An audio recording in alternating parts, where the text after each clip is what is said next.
So PR after the year of kind of being out the entire year. I mean, what's this moment like? I mean, it's so rewarding. Literally a year and 2 days ago, I was on an operating table getting surgery on both knees. ACL surgery on my right leg, and they used the left leg as a graft. So this time last year, I was laying in bed in a ton of pain and just thinking about the long road ahead. So even to be invited to to be given a chance to race, and then to be able to race the way I did, I'm just so proud of myself. So when we talked a couple days ago, like it was, looking at this as kind of like a preview of the Olympic trials. So what are you taking away from just kind of the way the results panned out? Well, I think I learned my intuitions were right. In the podcast that we did a couple weeks ago, I said that I could imagine that Courtney Wayman would probably take it out pretty hard, and that Chrissy Gear and I would have to hang on for dear life and then kick. And today, Courtney Wayman and Gabby put a little gap on me. I got kind of boxed in and pushed around a little bit. I'm a year removed from competitive racing, and so hopefully next time I can put my elbows out and defend a little better. But then I had to put in a pretty big surge there for the last lap to try to get the win. And Courtney Wayman looked like she was going to run away from me, but I had a little extra juice there at the end to kind of outlead her at the line. So if this is any indicator for the trials, I think it's definitely something that you'd want to tune in to see.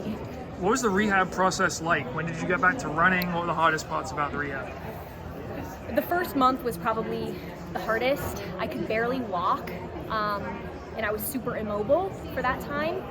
And then I just did PT every day, and I never exceeded the limits. The surgeon has a very strict schedule, like 4 weeks post-op, stationary bike. 16 weeks post-op, you can get on the Alter G and start to run a little bit. And so I knew I was going to have 4 months. I knew that it was going to take me 4 months, and I just had to be patient. But I was a little bit ahead of the curve there, and so I was given the green light to kind of start pushing a little sooner, which was great.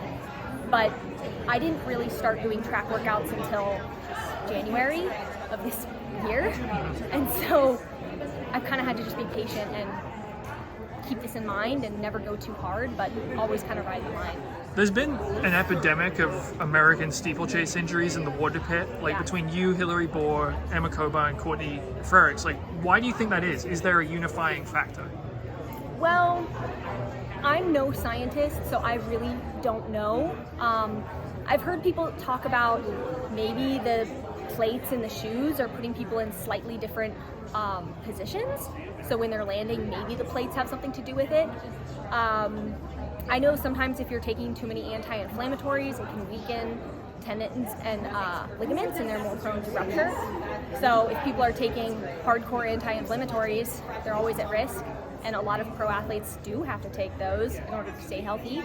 But there's probably a lot of different factors that go into it. Emma broke her ankle, which is awful, but broken bones heal a little bit faster than we're having to replace tendons and ligaments and things like that. But yeah, I'm not sure what the unifying factor is, but I definitely think it's probably worth a study. Yeah. How's it feel going into the trials? You just beat most of the top women you're going to be facing in that race. Well, the job's not done yet, right?